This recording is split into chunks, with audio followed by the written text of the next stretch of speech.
So you might be thinking, hey Ditch, looks like you bought a lot of new stuff this month. And you'd be wrong.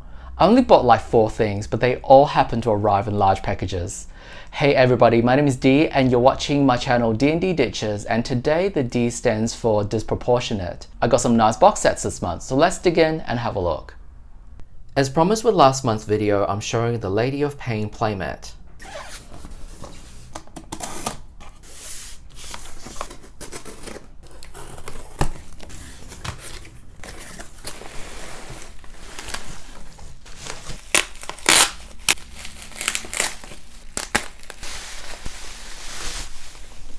So the first item we have today is the Forgotten Realms box set for Kara-Tur, which is also known as the Far East, or as the Eastern Realms as the box set calls itself. It says on the bottom, a new campaign setting for the Oriental Adventures. I wouldn't say that this is a new campaign setting, as it was known as Oriental Adventures back then, as is confirmed on the back of the box where it says, plus advice on running a long-term Oriental Adventures campaign. Now, as we know, Dungeons & Dragons largely focuses on the medieval European type of setting.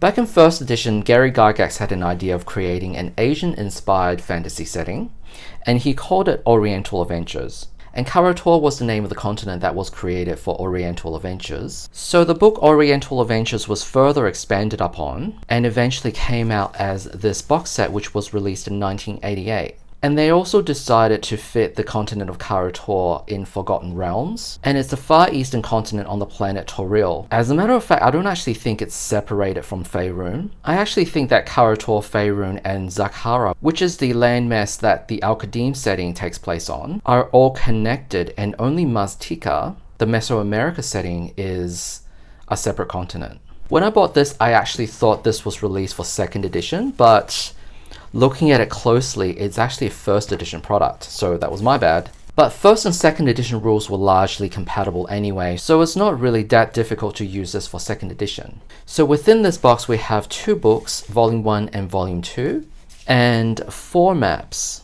So the seller did advise that this box set was not entirely complete, because there should be a clear plastic sheet used for hex scrolls, which is currently missing. However, that's not really a big deal because I just happen to have a spare copy, because one of the Dark Sun box sets that I bought contains some additional Forgotten Realms material inside. So I think it's always good to have spares just in case something like this happens. So now, this box set is complete. Let's have a look at the maps. This is a map of the different provinces in Kara-Tur. I'll preface this by saying, first of all, I actually don't know anything about the Kara-Tur setting. Outside of Yoshimo from Baldur's Gate 2, he was from Kara-Tur, I don't know anything else. And we have a topographical version of the same map, whereas the other map was divided by political borders. And on the inside is a closer look at some of the provinces.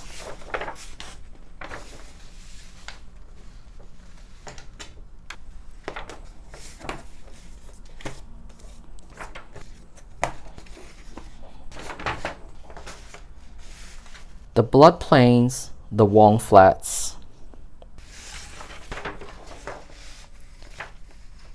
and we have a map of the city of Chanfal,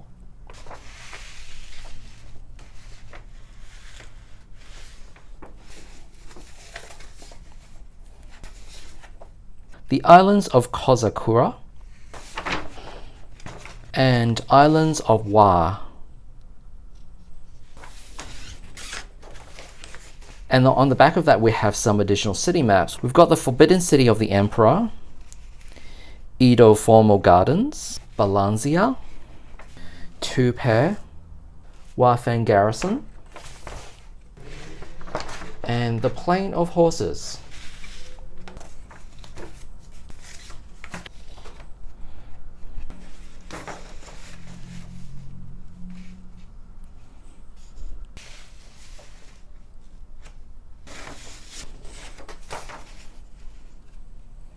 And the transparent overlay is designed to be used with these maps themselves, because we have 1 inch equals 30 miles, and it's consistent with the key that's been presented here where it says 1 inch equals 30 miles.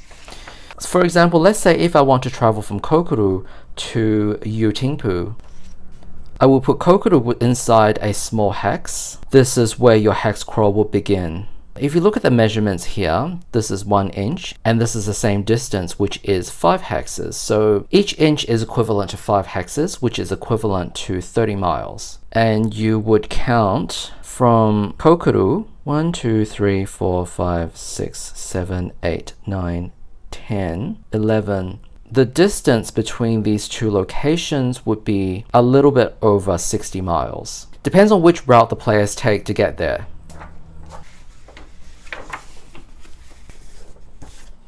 Now, as for the 2 books, for Volume 1 it says A Complete Guide to the Lands of Shaolun, Tulun, Tibet, the Lands of Horses and the Northern Wastes.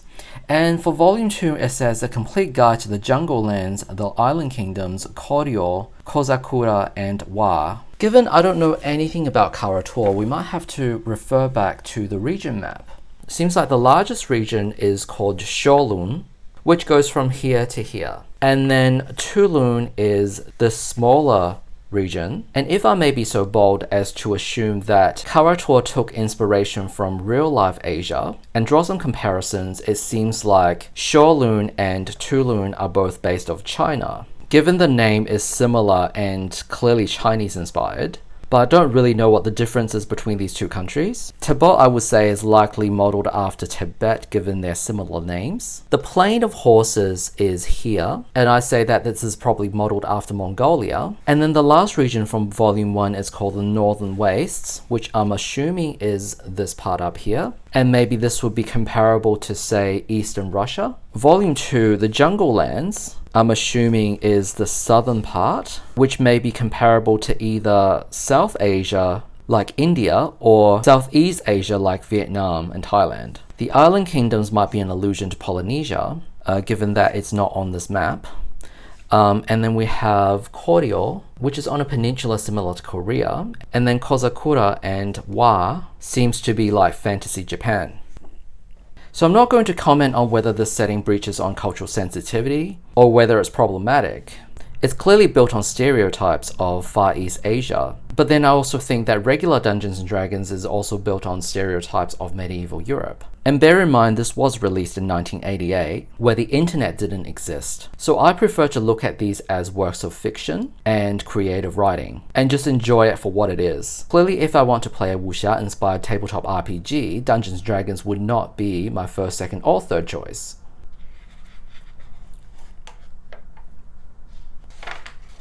So this book describes the cities of Shaolun, the government and politics,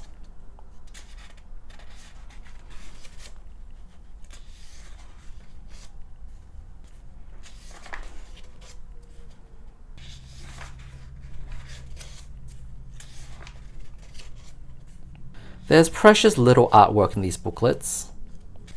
This tends to be the way with first edition. But TSR stepped up its artwork by the time of second edition, and that's one of the reasons why I prefer second to first edition. Book gives you a large list of NPCs,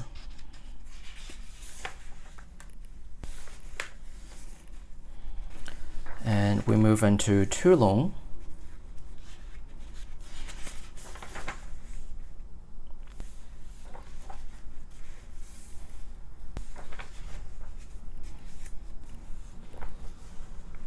The book details NPCs, but also some new magical items and new spells. Something that I've noticed about this book and also this setting as a whole is that the book only gives you information on the world and the setting, the people, the culture, but it doesn't provide you with any player options. And I think that's because all of that was detailed in the Oriental Adventures book, and because they still want you to buy that book, they did not include any of the information from that book. At the end of each of the regions or the provinces, it gives you some suggested adventures and also rumors that you can use to build an adventure based off of. Compared to most of the second edition campaign settings, this really is quite bare bones. It just tells you about the world, the people, the culture, and that is it. Some of the second edition campaign setting box sets would even include a starter adventure, whereas in this you have to actually do all the work yourself.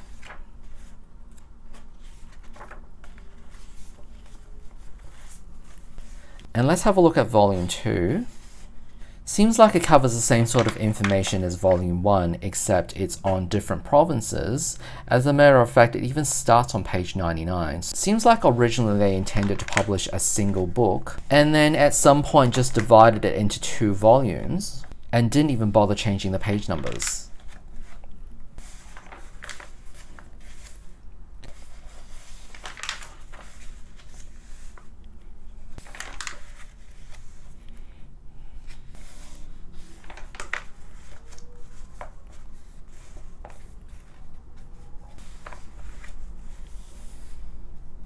As we're moving into not Japan, a lot of the names are more Japanese inspired. It also talks about ninjas and yakuza.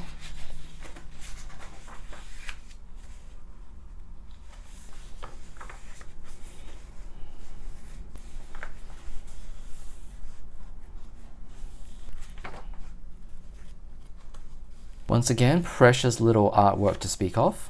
What's presented isn't bad, it's just clearly drawn from a non-Asian perspective.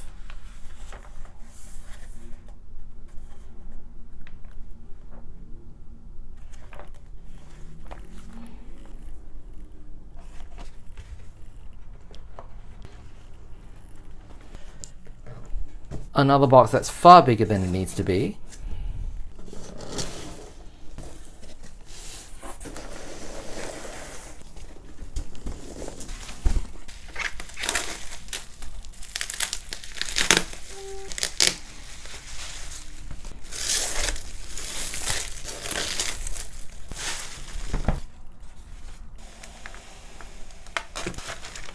So the next product that we're going to look at is another Forgotten Realms box set called Elminster's Ecologies. Elminster, as many of you would know, is a very famous character in Faerun, also known as Elminster of Shadowdale. He's a high-level wizard, one of the Chosens of Mystra, so on and so forth. Now this product is written by Monty Cook, and I just recently learned some really interesting tidbit on this product. I was on Stan X's channel a couple of weeks ago where he was doing a live interview with Monty Cook. Monty went on to work on Planescape, he created 3rd edition, and he went and formed Monty Cook Games. He was talking about his early career, and he was originally working as a freelancer. He was working on a product for TSR for the Marvel Superheroes line. And by the time that he finished, TSR had actually lost that license, and that product was never published. And the editor at the time felt sorry for him, so he offered Monty some work on a product for Gamma World, which was one of the less known settings of 2E, I believe.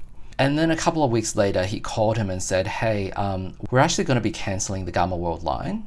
And Monty was then offered to work on the Forgotten Realms, which turned out to be Elminster's Ecologies. So Elminster's Ecologies is Monty Cook's first published product for TSR. And there should be 9 booklets inside.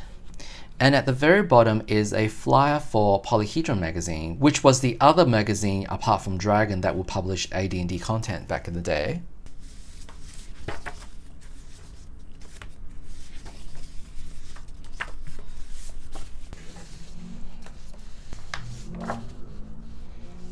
So the 9 booklets are divided into regions. We have Anarok, the Stonelands and the Goblin Marches, the Great Grey Land of Thar, Explorer's Manual, the Thunder Peaks and the Stormhorns, Cormanthor, the Settled Lands, Cormier Marches, and the Coastal Aquatic Lands, the Sea of Fallen Stars. So each of these booklets is 32 pages. So if we have a look at this book, first of all, it seems like it gives you an introduction of the region, and then it goes into the flora and fauna of the region, and then the monsters, and then some stories, hopefully, that will inspire some future adventures. The Sea of Falling Stars is next to Sambia. I am not the most familiar with the Realms lore, outside of the Sword Coast, of course. I tend to think of the Tolkien-esque high fantasy settings like Vanilla Ice Cream, as I generally like the spicier flavors, such as Dark Sun and Planescape. But of the vanilla ice creams, I would say Forgotten Realms is probably my favorite, because of how detailed it is. So you see the book starts off with the mundane, regular creatures like animals, and then moves into the fantastical creatures like Nereids and mermen. And in 32 pages, we have as many pieces of artwork as an entire volume of the Kara-Tur book. And this is one of the differences between first and second. So at the end you have some sea stories. They're not very long, about half a page or so. And they're fun little stories, little vignettes that you can actually work into your game. Your players could be staying at an inn for the evening, and as entertainment in front of the fire, the innkeeper might tell a story about the local folklore, about the legend of a sea creature or the eldritch cargo, and then you can base an adventure on it, whether this is the legendary treasure or the legendary monster or what have you. Cormier Marches. They're quite nicely presented for 32 pages. So this product was released in 1994. It was about halfway into the second edition lifespan, as second edition began in 1998 and third edition came out in 2000, I believe. So at this point, TSR has already released several of the Van Richten's guides for Ravenloft. The first book, Van Richten's Guide to Vampires, was released in 1991, so maybe they were inspired by the Ravenloft product and wanted to give the Forgotten Realms monsters a bit more personality. At the end of this book, we have another part on rumors and legends. The different booklets are written by different authors. So the first one that we looked at for Sea of Fallen Stars was written by Eric Haddock, and the Cormier Marshes was written by Anthony Pryor. And I just noticed there's a typo here with a double A in Marshes. But as I was saying, that the format is a little bit different, as some of these are divided into part 1, part 2, and part 3, whereas the Sea of Fallen Stars one did not have that. And the Stonelands has 5 parts. This is the one that's written by Monty Cook. Let's have a look at this one. So the map shows you what type of creatures live in each of the regions. We have dinosaurs, red dragons up in the mountains, the chimerae, medusae, and so on.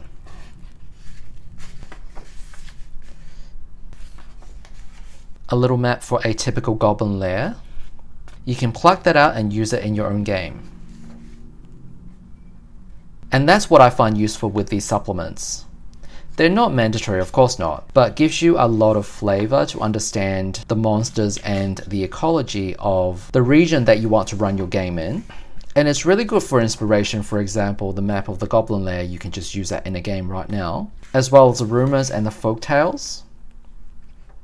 This one just has a one-pager with the bullet points at the back, whereas the first book that we saw were like short stories about half a page long. You can really see that the different authors have a different style.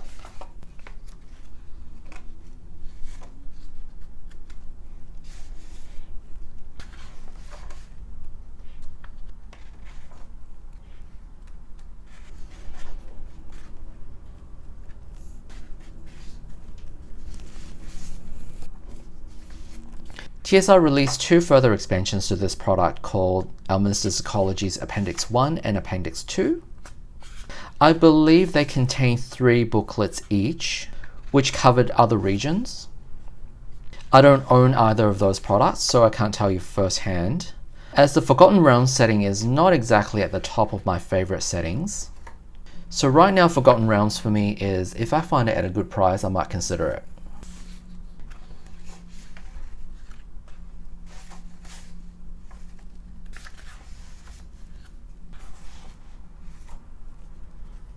This set is in really good condition. I'm really happy with it.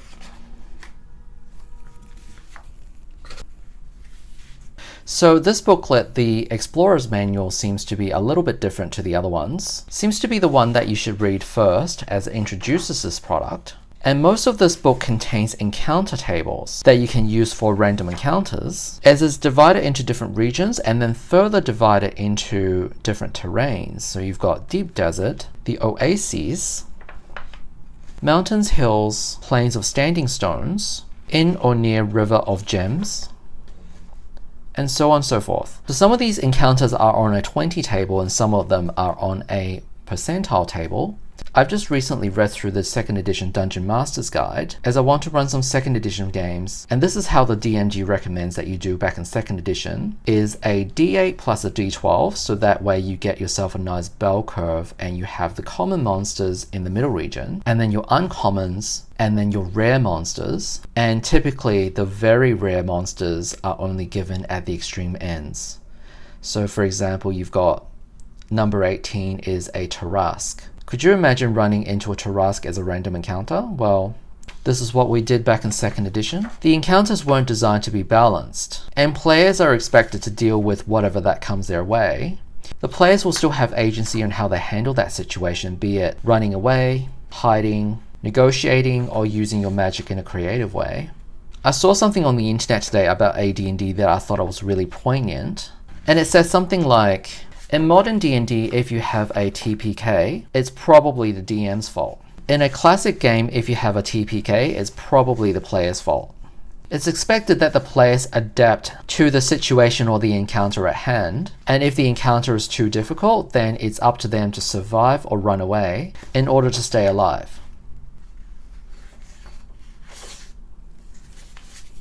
And we have the last book, The Anarok. I know a little bit about the Anarok region, and it consists of vast plains of desert, and it's a result of the Nethril Kingdom or Empire, whatever. Essentially, a long time ago, there was a magical floating city, and casters wanted to become a god or something, and it caused magic to malfunction, essentially, and the goddess of magic, Mystra at the time, had to sacrifice herself just to fix the problem. Baldur's Gate 3 talks a little bit about it, but the Anarok is essentially the aftermath of what happened and essentially turned a regular region of the continent into this vast desert. Hopefully I didn't butcher that history too badly. Like I said, I'm not an expert when it comes to Realms lore. Now for an even bigger box, there better be something good in here.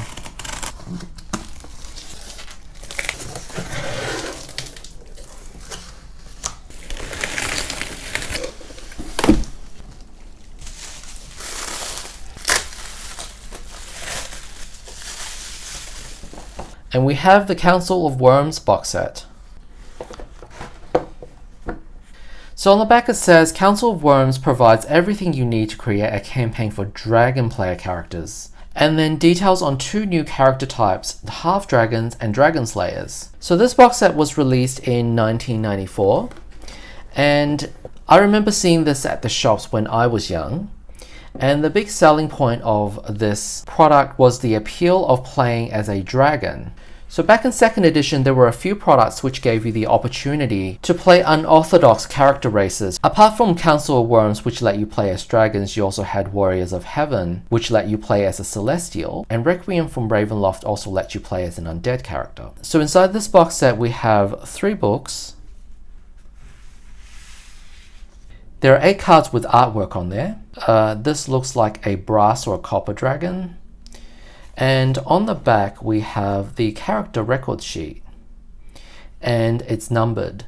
So I would never write on the card itself like this. Because I'm a collector, I would rather photocopy this page and give that to the players. We have a silver dragon. This could be bronze or copper.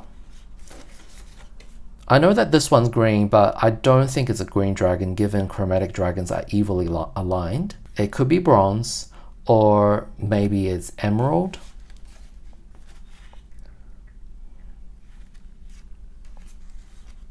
So this looks like a half dragon character. The artwork's not really appealing, to be honest. This looks like an amethyst dragon. This looks like a blue dragon with a Dracolich. Going back to this first piece of artwork again, I know that it's colored gold, but back in 2nd edition, I remember the gold dragons were depicted as the serpentine oriental type of dragons, and that's why I didn't think that this was a gold dragon. And apart from the cards that had artwork on there, we have 4 additional cards which contain encounter tables for the different terrains, which is continued on the back.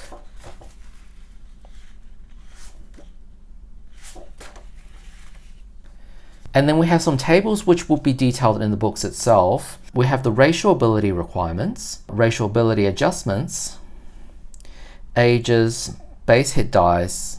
If you're familiar with 2nd edition rules, every race in 2nd edition has minimum and maximum ability scores. Normally the ability scores go from 3 to 18. This is your standard 3d6. And how you get to those numbers is via the racial ability adjustments. So for example, the gold dragon has +7 strength, -3 dexterity, +2 constitution, +3 intelligence, and +3 charisma. So in this case, the +7 strength will be applied to your 3 to 18 score. The minimum is 9, which is interesting because it implies you could actually start with a strength score of 2 prior to the adjustment, which is not actually possible to roll on a 3d6. And the maximum of 25 is also per adjustment, so if you rolled an 18, +7 will give you the 25. They have -3 dexterity, which is why the maximum dexterity for gold dragons is 15. This is your 18 -3. However, the minimum dexterity is 5, even though gold dragons have a -3 dexterity penalty, meaning prior to the adjustment, the minimum ability requirement is an 8, and so on and so forth. So we've got the 5 metallic dragons, which are good aligned, the 5 mineral dragons, which are neutrally aligned, and the 5 chromatic dragons, which are evil aligned. We have kindreds and half dragons. I'll have to look into the book to see what they mean by kindreds. This seems to be a variation on the standard humanoid races, and it is continued on the back with proficiencies, magic items, potion of dragon control, and then we have the racial class and level limits table. So back in 2nd edition, any race that's outside of a human, they used to call them demi-humans back in 2nd edition, but I think these days the nicer way to refer to them would be a humanoid. The humanoid races have level caps, whereas humans do not have level limits on their classes. And the reason for that is for balance, as the non-human races have additional powers. For example, dwarves have additional bonuses to saving throws against poison and magic, proportional to their constitution score. So dragons can advance up to 12th level in any of these classes listed. We have the dragon mage and priest spell progression chart. It is extremely accelerated compared to the other classes because they're advancing to a new spell level at each level up. For example, they're getting level 2 spells at level 2 and level 3 spells at level 3. And while they can only progress up to level 12, the spell progression at level 12 is equivalent of a mage that is level 19 or 20. Because they have 2 casts of a level 9 spell. So they're incredibly powerful. Plus, looking at their stats are going to be astronomical as well. And on the back, we have the Thaco and the saving throws tables. So it seems like playing as a dragon, you will fully feel the power fantasy. And then we have 3 posters. So they are one-sided, but this is a poster detailing the different types of dragons. So I was wrong about that piece of artwork that I said was not a gold dragon. Turns out it was a gold dragon. So I went back and whipped out my 2nd edition Monstrous manual, and I checked. And the gold dragon in the manual was depicted as a serpentine Eastern-style dragon. So I was not wrong. But for this product, they decide to use a Western-style dragon to depict the gold dragon, which is fine because if you're going to be playing as dragons, you're allowed to play as whichever type of dragon that you want. So it's all good. Bronze, crystal, white, copper, brass, amethyst, sapphire. I was right about the piece of artwork being the emerald dragon, the red dragon, black, blue, green, topaz, the silver dragon, and the differences are we have a hatchling, a juvenile, and this is a great worm. And this is an elf vassal. As a comparison, you can see how big the dragon is compared to a human-sized creature.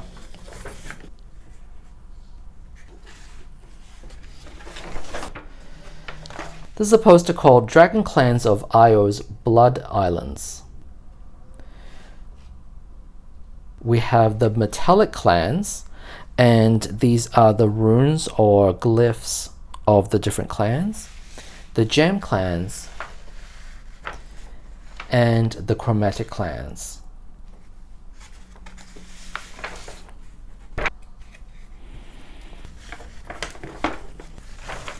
And the last poster is a map of Io's Blood Island chains, where it shows the different islands that exist on this world.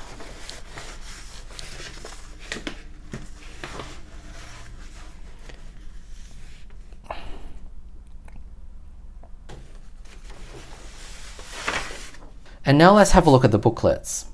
Book 1 is Rules. This is a 64-page book.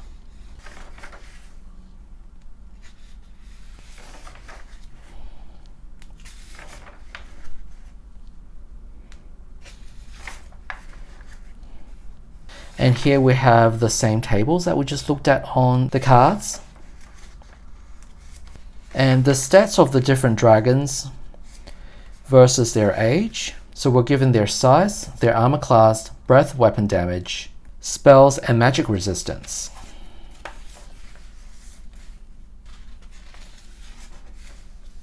So it goes into the different types of dragons. And then it talks about kindred. It says the dragons of Io's Blood Isles have formed a number of alliances and partnerships with the lesser races inhabiting the islands. In almost all cases, the dragons are in positions of authority and rulership, while the lesser races serve as vassals in the best cases or slaves in the worst. The long-lived demi-humans can achieve a more prominent position as kindred. So in this campaign setting, you can play as kindred, which are characters bonded to their dragon masters in mind, body, and spirit. So they really are vassals. There's another 2nd edition setting called Birthright, where you get to play as rulers, kings and queens, and regents. And players are also able to play as vassals who serve their regents, which could be another player character. And it's stated in that setting that sometimes playing a vassal character that is someone that is in service of somebody else could actually be fun. So from a roleplay perspective, that's definitely something that's interesting and also quite different to what you would see with D&D these days. We're getting into the proficiencies, including non-combat proficiencies, which was a controversial thing for 2nd edition. Some people love it, some people hate it. It is an optional rule, so you don't need to use it. Dragon abilities, spells. So this book essentially gives you all the new rules and character options on how to play a dragon character.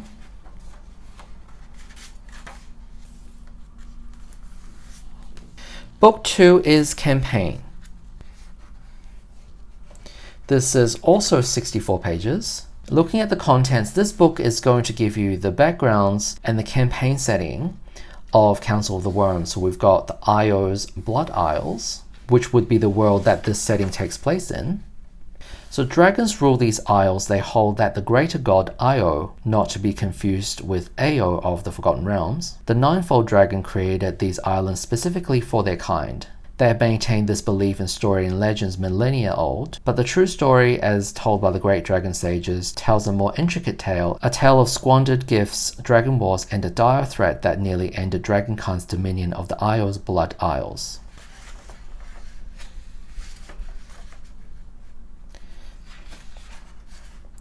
The presentation of these books are excellent. This part talks about the different types of dragons and their domains. So we've got gem dragon domains, and then it goes into the different clans. And the Council of Wyrms. We saw a colored version of this piece of artwork. Io, the concordant dragon, believes in harmony and agreement. When the ninefold dragon brought his children together on the island of Io's Blood, he demanded that they find a way to live together, a way that did not lead to war. Through prophetic dreams, Io guided 3 dragons, each of whom represented the best of their race. One by one, they dreamed of a vision, the Council of Wyrms. So this is the in-universe explanation on why dragons of different alignments can coexist together. We have a map of the council area, and the different letters are the different colored dragons' caves. There's a bird's eye view, or more likely a dragon's eye view. Talks about the dragon's age, hordes and dragon sleep. This section is almost like an ecology write-up on the dragons. We've got aging, death, and beyond, where it delves into their culture, their ecology, their psychology, their habitat, their beliefs. And it talks about the dragon gods. We have Io, which is the god that created the world that this campaign setting sets on. Chronepsis, which I am familiar with because he is described as a dragon god which resides on the Outlands in Planescape. And then we have Bahamut and Tiamat. They're also in Planescape. This chapter we're given some kits, which is a 2nd edition thing, is kind of like a subclass. It's more or less a variation of a standard class. And then we have some human and humanoid kits such as the Dragon Slayer.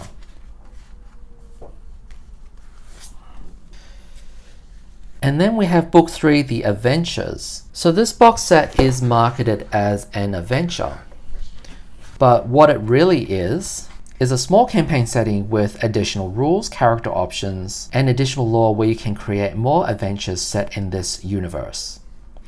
So there are 4 adventures here. We have Not the Draka, Colorblind, The Terrible Alliance, and Stolen Hordes. And it looks like that they go from being a hatchling up to being adults.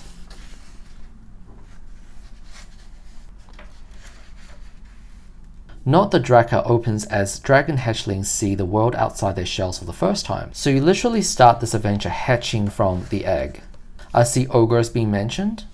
This could be your very first combat encounter. A map of the hatchery. And then there are 3 events before the adventure concludes. And Adventure 2. So this adventure follows the previous one. It is assumed that some time have passed, and the PCs are working for the council, and they receive a great pearl of extreme value and directions on how to get to the dwarf town from the council. And Dwarf Town is a village of the dwarves. They are to seek a craftsman, and the leader of the council believes in teaching the younglings on how to work together as a team.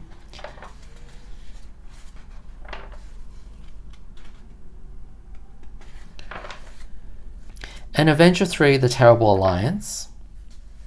So Adventure 3 starts with a white dragon recently arrived on the island with important news about frost giant raiders who have been causing so much trouble and concern. And the council's asking the player characters to investigate. We have lair of the frost giant raiders.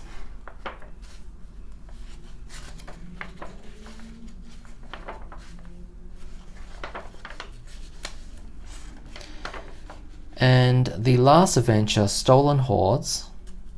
So player characters assumed to be 6th level dragons at this point. Remember when we looked at the dragon magic progression table? At 6th level, they should be able to cast 6th level spells. So your player characters should be able to cast the likes of Heal as a cleric, or Disintegrate or Flesh to Stone as wizards. So even at level 6, you're given a lot of power.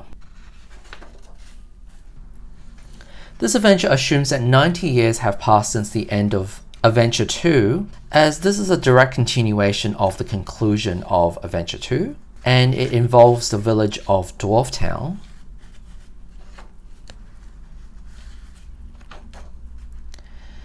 And that's the end of the adventure.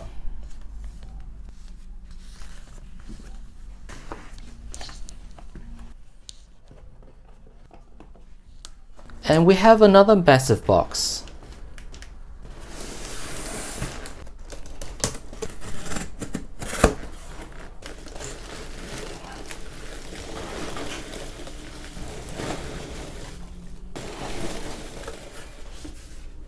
So we have a set of 4 books, and it is called the Encyclopedia Magica, volumes 1, 2, 3, and 4.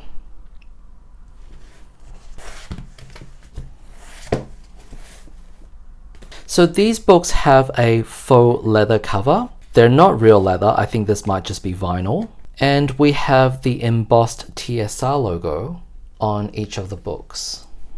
So these books were released between 1994 and 1995. And there were 3 sets of books which look like these with the faux leather cover. The Encyclopedia Magica collates all of the magical items which were released in all of the Dungeons & Dragons TSR products over the last 20 years. So the other 2 sets which look similar to this are for the wizard spells and the priest spells. I believe that there are also 4 volumes of the other 2 sets as well. Let's have a look at volume 1. So how it works is that everything is listed in alphabetical order. For anybody who's born in the internet age, Back in the 1990s and prior to that, encyclopedias were quite popular, and they generally came in 20 or so volumes. Typically, each volume relates to a letter of the alphabet, so you could actually have a single volume that contains everything to do with the letter A. And I've seen them in libraries, like back in school, my school had a set of these encyclopedias. So clearly these books are trying to duplicate those type of encyclopedias that you typically find in libraries. So they created this one for magical items, and then one for priest spells and one for mage spells. So volume 1 is from letters A to D. Volume 2, it's from D to P. Volume 3 is PQRS, and volume 4 goes from S to Z, and then some additional tables and indices. So the introduction explains what this book is about. Through the 20-year history of D&D and AD&D worlds, from the original D&D box set and the first issue of the Strategic Review magazine to the last products shipped in December 1993, almost every product has featured at least one new magical item, and you will find them all in the Encyclopedia Magica collection. So it also includes Dragon Magazine, Dungeon Magazine, Imagine Magazine, Polyhedron Magazine, and all 7 issues of the Strategic Review. So what's interesting here is that it includes the magic items from previous editions. So I'm not just talking about Advanced Dungeons & Dragons 1st edition, but also the various basic and BECMI editions, and also the original D&D edition. I'm wondering if the magical items that did not have a 2nd edition equivalent, whether its stats will be updated to 2nd edition. But what it doesn't include is everything from 1994 to 1999, which is the end of the 2nd edition era. So that includes everything from Planescape, which was released in 1994, everything from Birthright, which was released from 1995, everything included with the revised Dark Sun setting, and half of the stuff that was published in Ravenloft and Forgotten Realms. So even though these volumes seem like that they're quite comprehensive, it's not comprehensive enough. So this book includes a magical item name, the experience point value. So in different editions, experience point value was used differently. So in the original AD&D, experience is rewarded only for items kept and used on an adventure. This helped to check the idea that killing monsters and NPCs is the only way to gain experience. In 2nd edition, experience is rewarded to the character who creates an item in order to slow level progression. In the D&D game, so I'm assuming that this is any version of basic, experience points are not usually awarded for magical items. However, many DMs may find it convenient to grant experience points to characters who find and keep items no matter what rules the campaign uses. We have the gold piece value, first appearance or best reference, the description and explanation of the item, and running magical item total. We have a conversion of the different types of currencies, some artifact tables. I've looked at the book of artifacts on one of my unboxing videos, so I think these are the same tables which appears in that book. And enchanted enhancements. They're magical quirks or additional enchantment that can be added to any item. These can make an item more or less valuable depending on the enchantment. So if you want to, you can give the magical item an additional power. For example, Cloaked Wizardry. The item is magical but does not radiate a Dwemer upon the casting of Detect Magic. So this is going to grant an additional power to the magical item where it will not flag on any Detect Magic spells. And we move on to the letter A. So the magical items appear in alphabetical order. In terms of amulet, it is further classified into what type of amulet it is. I didn't realize they had colored artwork in this book. So for example, we have the Amulet of Leadership, which first appeared in Tome of Magic. This amulet bestows a character of any level the ability of a 9th level fighter to attract men-at-arms. This is a 2nd edition class feature of fighters that at 9th level, they would have gained enough renown that warriors from all over the land would have heard about you and they would come to you, because it implies that at 9th level that a fighter should have given or have earned a piece of land. and is some kind of a ruler. And these warriors would essentially come to join your land to offer their services, and in return will be given a wage. If you play Baldur's Gate 2, each of the classes is able to obtain a different stronghold. There is a small quest in relation to that. So in 2nd edition, it is like that. But it's not limited to just the fighters. All of the other classes will also attract followers of a different kind. But it is essentially of the same idea, that your reputation precedes you and people come from all over the land to come join your cause. Different types of arrows.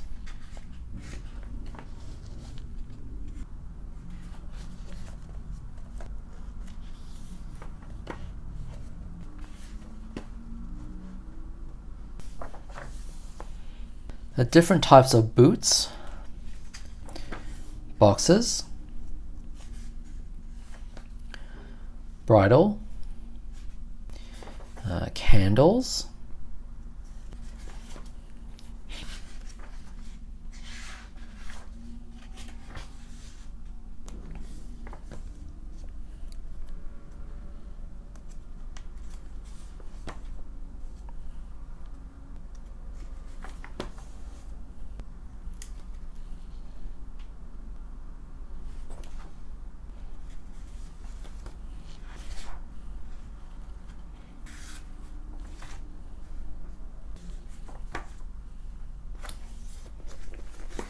Let's have a quick look in Volume 2. Dust of Disappearance, Elixirs, Explosive Devices. This is funny, Everdamp Sponge. From Dragon Magazine number 30, the Everdamp Sponge is a 2-inch square sponge that can be dampened for 1 week with a single drop of water. The sponge with a single drop of water can clean anything it comes into contact with, as though soap, water, and elbow grease were being used. No matter what the sponge cleans up or wipes off, the sponge's surface is always clean. This reminds me of the common rarity magical items in 5th edition, such as the ones in the Zenith's Guide to Everything. It's just really an item that you can give to the players for fun.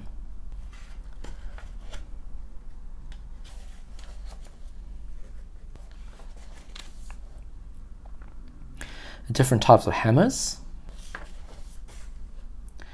hourglass,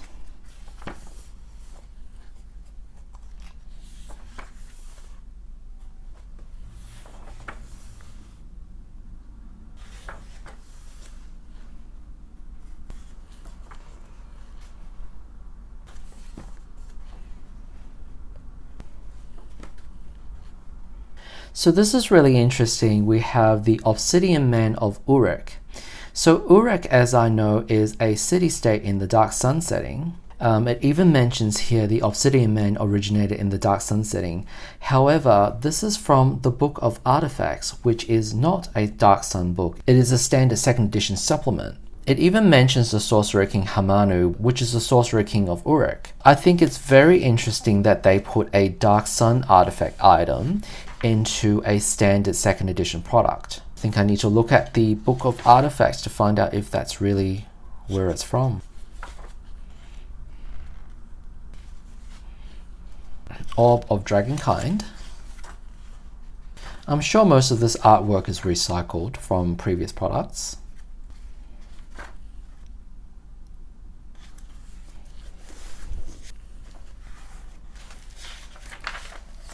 This is another funny joke item, the rhubarb pie. When commanded to release its residents, it produces a cloud of red dish smoke in an area 60 feet across and 20 feet high. All within the cloud start to argue about meaningless things for 3 rounds. After that, each victim may make a saving throw versus spell to negate the effect. Those who fail continue to argue even if attacked. Those who make a successful saving throw may act normally. I just think that this is a hilarious magic item to give to the players, or even have the NPC use it so that the players are affected by it, so they have to role play an argument with each other for 3 rounds. If you like a dose of mayhem, give rhubarb pie a try. It doesn't do the players any real harm, but used in the right situation, that's going to be a moment that they're going to remember for a long time. the Ring of Gax from the Book of Artifacts, which is correct. I remember seeing it in that book. It was also in Baldur's Gate 2. I know I've mentioned Baldur's Gate 2 several times in this video. It's only because it's one of my favorite games. Baldur's Gate 3 has nothing on Baldur's Gate 2.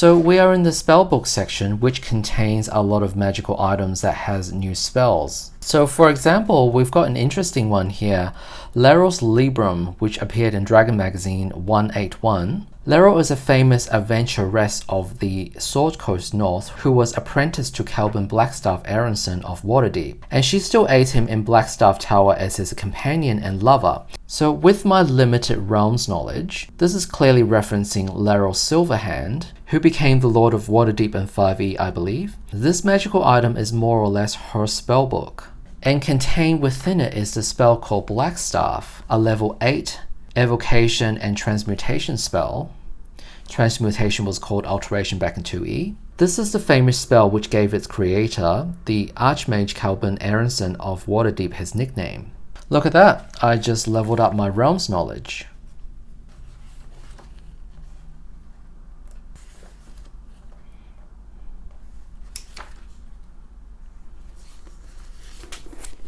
And the last volume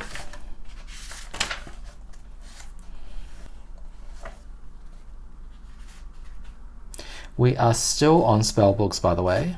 All of these spell descriptions taking up a lot of space.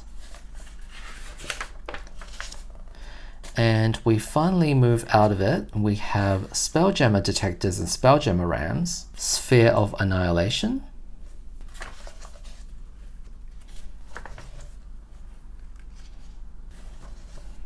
so we move into the section on stringed instruments and swords, which is a large section. So the sword section is this much of the book.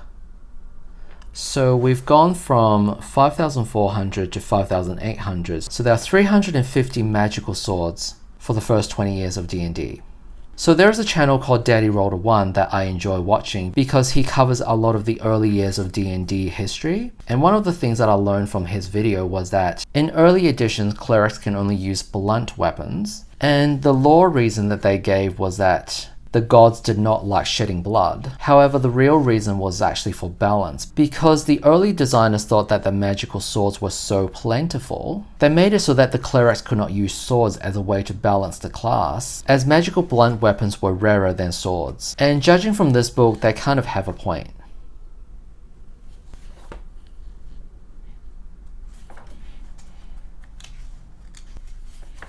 I have seen this piece of artwork before, I just cannot recall where. The Yo-Yo of Fate. And we have the last magical item as of the end of 1993, the Zweiback of Zimmergi. So the total tally of all the magical items is 6,376. That's the number of total magic items created in the first 20 years of D&D. The remaining pages are devoted to indices, so magical item random determination tables. In the early editions of D&D, random treasure tables were quite popular. In the Dungeon Master guides, they have a lot of these random tables, and they would be ordered from, table A, B, C, D, E, with different types of treasures on there. And some of the adventures would actually say, roll twice on table A and once on table H, for example. And it was a bit of a surprise for both the players and the DMs because you never know what you're going to get. So it was really exciting when the DM starts doling out the treasures because you could actually get something that's really interesting, or you're guaranteed that you're going to get something that's not expected. This would be the ultimate magic item random treasure table. So you start by rolling a D100 to determine what type of item that it is. For example, if you roll between 1 to 20, it's magical liquids. And then you would go to table A, which is this, and table A is 2.5 pages long. And you are then to roll a D1000. It is suggested that you use 3 different colored dice, in this case will be D10s, to make this D1000 roll. And let's say you get 593, which would be the antidote of Sapphire Dragon Breath. Highly specific, useful, interesting, definitely. And the tables go on for literally hundreds of pages.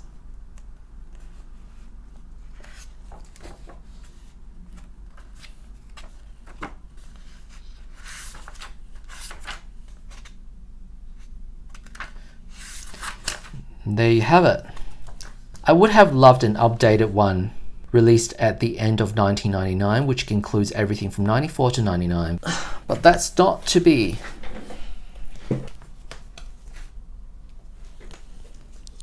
I'm going to close out the video with a bonus, which is the Forgotten Realms campaign box set released for Advanced Dungeons & Dragons 1st edition, released in 1987. I acquired this box set earlier on this year before I started doing unboxing videos for my channel. And since I'm covering a bit of the Forgotten Realms in this video, I thought I would open this up and show you what's inside. I do not believe that this is the first published Forgotten Realms product, but it was the initial campaign setting set, as it was released in 1987. However, it was still being printed and sold until 1993, which was when the 2nd edition Forgotten Realms campaign box set came out.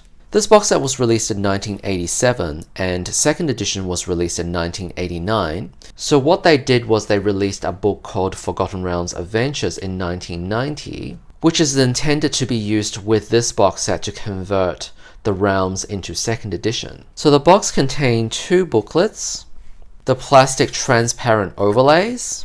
So I did make a minor mistake about the Kara-Tur product earlier on in this video, where I mentioned that it was missing a transparent overlay. Apparently there were 2 transparent overlays that came with the original box.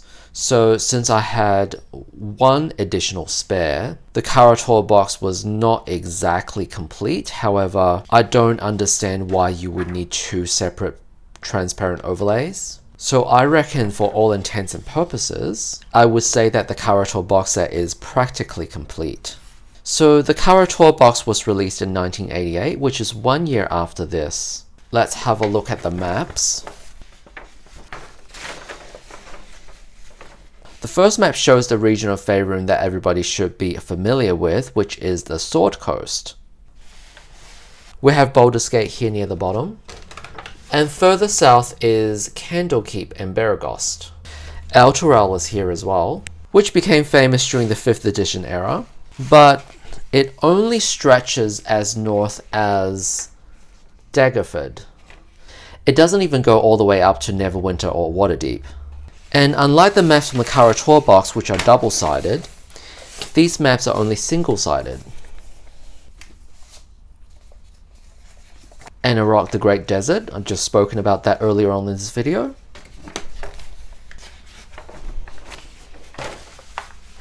This map shows the Cormier region, and then eastward to Sembia, the Sea of Fallen Stars, which was referenced earlier on this video, Shadowdale, where Elminster's from, the Moonsea, the Great Greylands of Thar, which was also mentioned in the Elminster's Ecology box we looked at, and of course the Goblin Marches and the Stonelands and Anarok. These were all the regions that we looked at from Elminster's Ecologies, and it makes sense, since Elminster's from Shadowdale, that he would be covering the lands in his immediate surroundings.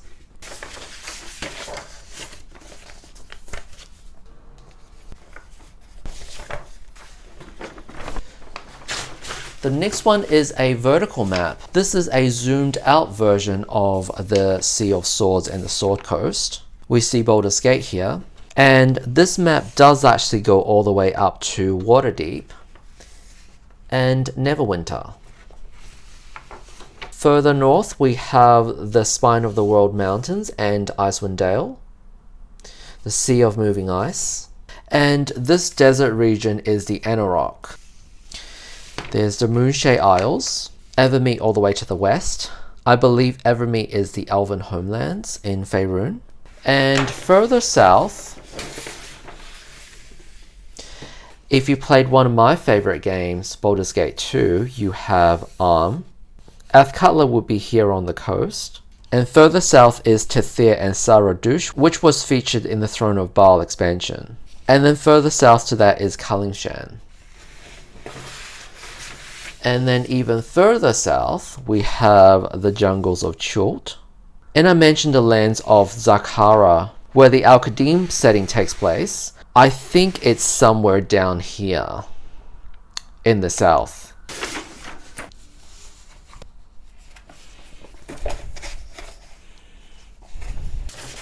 And the last one is another vertical map. It looks like this map lies to the east of the previous one and would actually connect on this border. So this is the parts of Faerun that I don't know a lot about. Apart from Thay, which is over here. The Red Wizards of Thay are quite infamous. The Sea of Fallen Stars is like an inland sea, kind of like the Mediterranean. And if we move south, we have Mulhorand, which is the Egyptian-inspired region. They also worship the Egyptian pantheon rather than the Faerunian pantheon. And I'm not really familiar with any of these other regions down south because I'm such a casual when it comes to the realms. And with the two books, we have the DM Sourcebook of the Realms, which is a complete guide to campaigning in the Forgotten Realms, including 2 introductory mini-adventures, and Encyclopedia of the Realms, a complete cyclopedia of the fabulous Forgotten Realms from Abir Toril to Zentral Keep. So let's have a look at this one first. We start with a quote from Alondo the Seer. If you played any of the Baldur's Gate games, you should recognize that name. The book starts by introducing us to the Faerunian calendar, the different scripts, the currencies.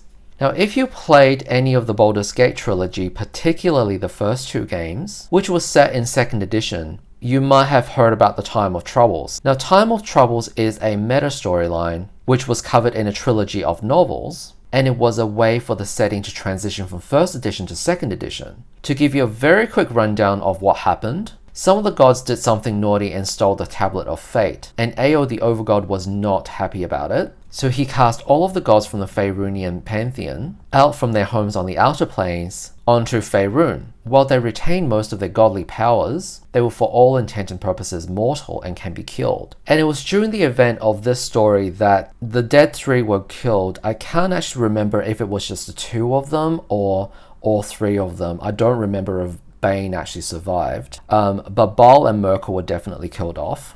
But because this book is set during 1st edition, Bane, Baal, and Merkel were still part of the pantheon. Some of the other gods also had certain storylines. For example, the Mistra that was in power at the time was actually killed off by Ael himself, and the new Mistra that rose to take her place was actually the mortal called Midnight.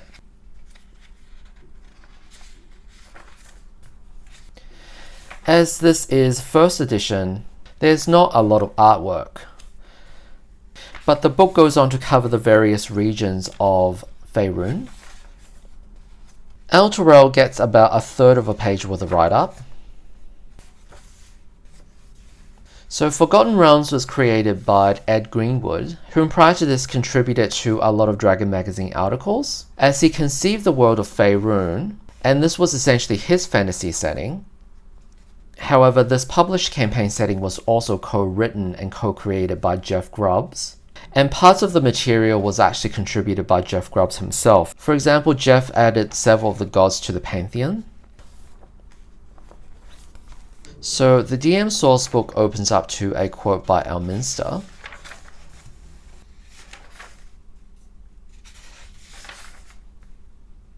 And this map shows the comparison of the size of Faerun to the size of the USA. So the first book that we looked at is mostly about lore, and this book talks more about game mechanics, as it talks about random encounters. There are a handful of NPCs being introduced in this setting. Apart from Elminster, most of these NPCs I do not recognize. Calvin Blackstaff I mentioned earlier. We've got Manshun.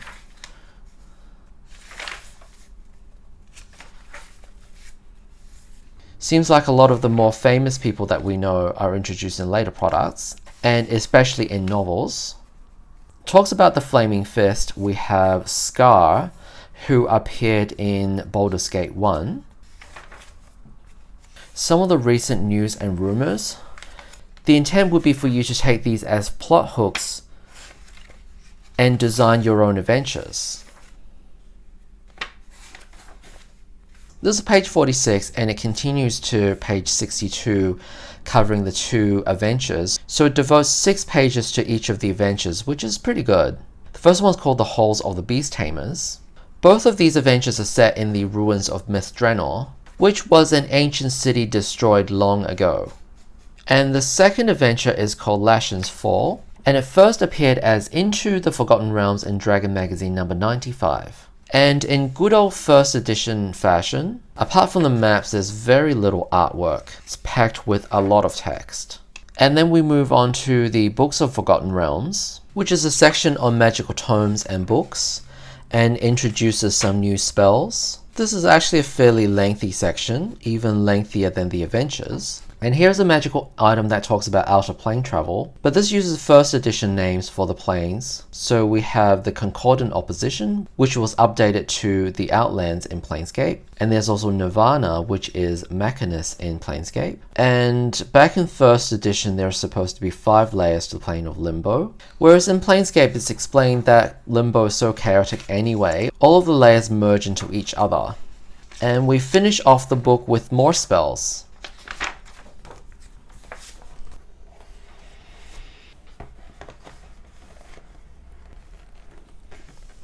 Thanks for hanging out with me today. Remember to like, comment, and subscribe. And let me know down in the comments if there are any second edition products you would like me to cover. Until next time, hope we get to hang out again in my next video.